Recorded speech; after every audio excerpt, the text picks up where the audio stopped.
I'm Ryan Castle, here to discuss implications for systemic approaches to COVID-19, effect sizes of Remdesivir, Tocilizumab, melatonin, vitamin D3, and meditation, a recent research paper. Even after the COVID-19 pandemic is over, the ensuing increase in chronic inflammatory diseases is going to challenge current healthcare capabilities. Public health demands efficient, effective anti-inflammatory strategies.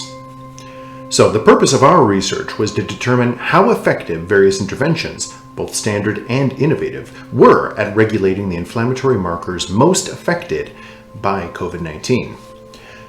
We started with a sample of 6,091 studies and, after extensive reviewing, refined down to 27 research papers. Data was then extracted to track the effects of COVID-19, Remdesivir, Tocilizumab, vitamin D3, melatonin, and meditation upon inflammatory markers. This data was used to approximate the effect sizes for the disease or the interventions via standardized mean differences. Whereas the more common metric of significance simply determines whether or not something had an effect, effect sizes determine how big that effect was. For this situation, we felt that that was the more valuable information.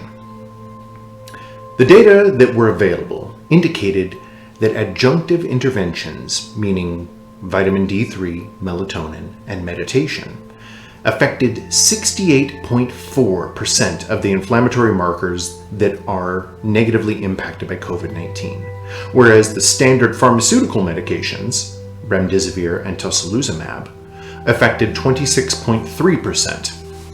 Melatonin, vitamin D3, and meditation had very large or large effects on 7 inflammatory markers.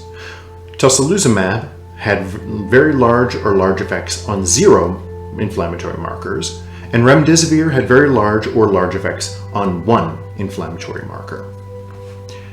So vitamin D3, meditation, and melatonin appeared to have comparable or superior effects in comparison to Remdesivir on the inflammatory markers that are most affected by COVID-19.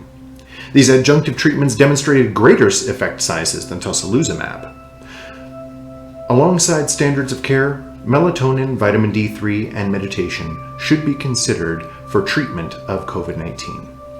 Evidence suggests that they have significant quantifiable effects on the inflammatory markers that are most associated with COVID-19's inflammatory dysregulation.